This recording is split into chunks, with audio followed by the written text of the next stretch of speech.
శ్రీకృష్ణుడి చేత శపించబడిన ప్రతాపుడు చివరికి తన శాపాన్ని ఎలా పోగొట్టుకున్నాడో చూద్దాం. కొన్ని వేల సంవత్సరాల క్రితం ఇంద్రసేనుడు అనే రాజు ఒరిస్సాని పరిపాలించేవాడు.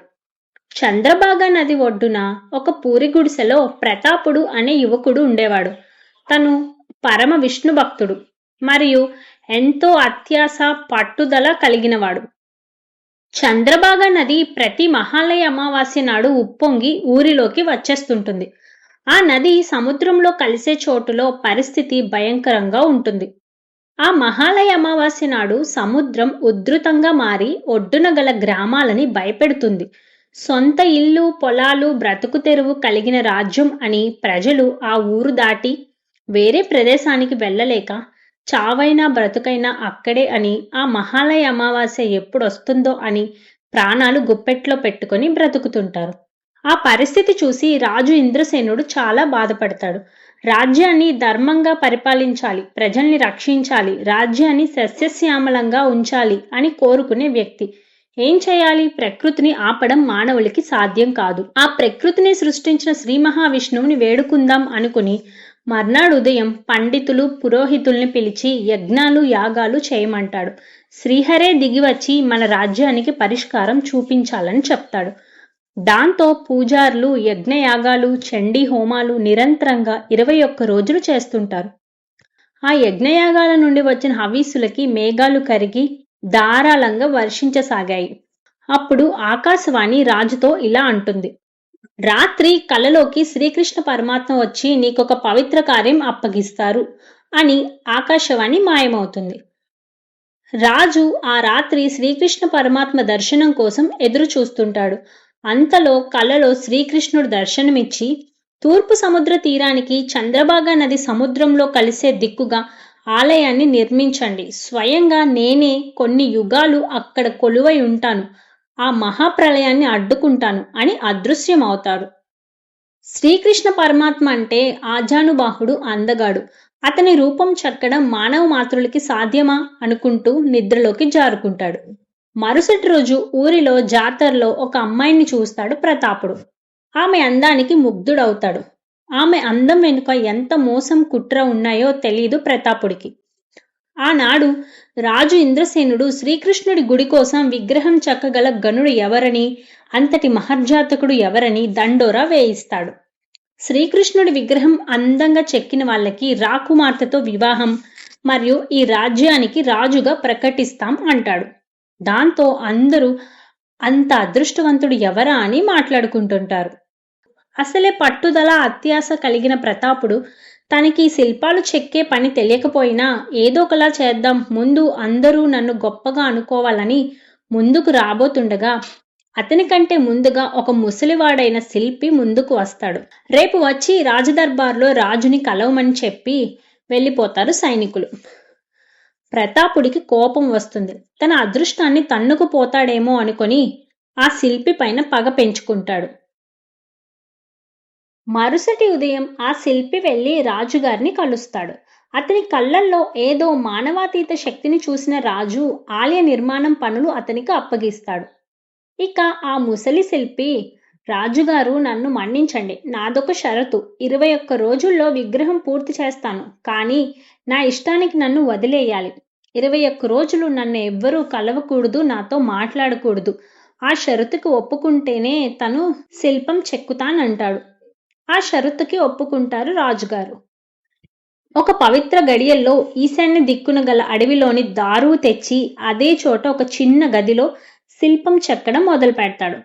ఇంతలో ప్రతాపుడు తనకు దక్కవలసిన అదృష్టం ముసలి శిల్పి కొట్టుకుపోయాడని అడవిలో శిల్పి కోసం వెతుకులాట మొదలు పెడతాడు.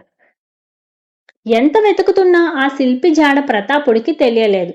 మరుసటి రోజు అలుపెరగకుండా అడివంతా గాలిస్తుండగా ఒకానొక ప్రదేశంలో ఈశాన్య దిక్కున టక్ టక్ అనే చెక్కను కొడుతున్నట్లు శబ్దం రావడంతో ఆ దిక్కుగా వెళ్ళగా ఒక చిన్న గది కనిపిస్తుంది. ప్రతాపుడు ఆ గది దగ్గరకు వచ్చి కన్నంలో నుండి చూడగా అక్కడ ముసిలి శిల్పి కనిపిస్తాడు.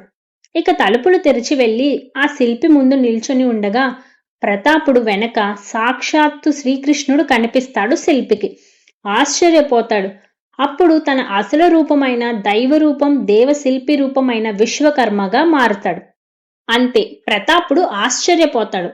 షరతు ఉల్లంఘించి లోపలికి ప్రవేశించినందుకు విశ్వకర్మ ఆ విగ్రహం చెక్కడం ఆపేస్తాడు.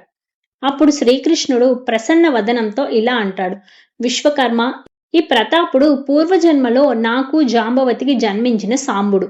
స్త్రీలోలుడు, బాధ్యతారహితంగా ఉండేవాడు. రాజ్యాన్ని ధర్మంగా పరిపాలించకుండా, ప్రజల్ని రక్షించకుండా స్త్రీలతో గడిపేవాడు. ఆ విధంగా తల్లిదండ్రులకి శోకాన్ని మిగిల్చాడు. అందుకే నా చేత శపించబడ్డాడు. ఇప్పుడు ఆ విగ్రహం చెక్కి ఒక దేవాలయం నిర్మించి ధర్మబద్ధంగా రాజ్యాన్ని పరిపాలించాలి. ఇంకో ముఖ్యమైన షరతు బ్రహ్మచర్యం. ఆ జన్మ బ్రహ్మచారిగా మాత్రమే రాజ్యాన్ని ఏలాలి అని చెప్పి అదృశ్యమవుతాడు. రాజ్యాన్ని ధర్మాన్ని తులనాడినందుకు ఈ జన్మలో రాజ్యాన్ని ధర్మంగా ఏలాలి. స్త్రీలోలుడుగా ఉన్నందుకు ఈ జన్మలో బ్రహ్మచారిగా బ్రతకాలి. తల్లిదండ్రుల్ని బాధ పెట్టినందుకు ఒక దేవాలయాన్ని నిర్మించాలి. అప్పుడే ప్రతాపుడికి శాప విమోచనం కలుగుతుంది. కనుక ఆ విశ్వకర్మ శిల్పం చెక్కడం మానేసి సగం చెక్కిన శిల్పాన్ని వదిలి అదృశ్యమవుతాడు. ఇక ప్రతాపుడు ఆ గది నుండి బయటకు వెళ్దామని ప్రయత్నిస్తాడు. ఎంతో బలవంతంగా ఆ గది తలుపు తీయగా బయట వాతావరణం చూసి ఆశ్చర్యపోతాడు. బయట అంతా విషసర్పాలు ఆకలి మీద ఉన్నట్లు ఆవురావురుమంటున్నాయి. అది చూసి తలుపులు మూసేస్తాడు. మరోపక్క తలుపులు తెరిచి చూడగా అటంతా సముద్రం హోరుమని అలలతో మింగేయడానికి ఎగిసి పడుతుంటుంది. విషయం అర్థమైంది ప్రతాపుడికి. ఇక శిల్పం చెక్కడమే పరిష్కారం అనుకుంటాడు. శిల్పం తయారు చేయడానికి తనకి మిగిలింది 15 రోజులు మాత్రమే. ఆ శిల్పం తయారు చేస్తేనే బయటపడగలనని శిల్పం చెక్కడం ఎలానో తెలియక తన ఇష్టదైవం అయిన శ్రీ మహావిష్ణువుని ప్రార్థిస్తాడు.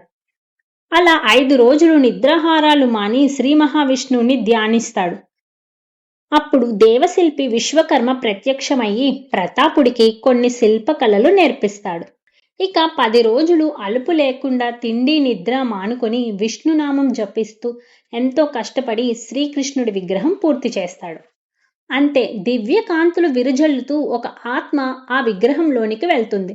అది స్వయంగా శ్రీకృష్ణుడి ఆత్మ. వెంటనే తలుపులు తెరుచుకొని విషసర్పాలు తొలగిపోయి అందమైన పూలబాట ఏర్పడుతుంది. ప్రతాపుడు ఇదివరకంటే ఎంతో తేజస్సుతో బాధ్యతాహితంగా నడుచుకుంటూ ఆ విగ్రహాన్ని తీసుకెళ్లి రాజు ఇంద్రసేనుడికి అప్పగిస్తాడు. ఎంతో జీవకళతో ఒట్టిపడుతున్న ఆ విగ్రహం చూసి సంతోషంతో రాజు కంటతడి పెట్టుకుంటాడు. ఇక వెంటనే సైనికుల్ని మంత్రిని ఆదేశిస్తాడు. ఈ ప్రతాపుడికి రాజ్యాన్ని అప్పగించి రాకుమార్తెతో వివాహ ఏర్పాట్లు చేయమని.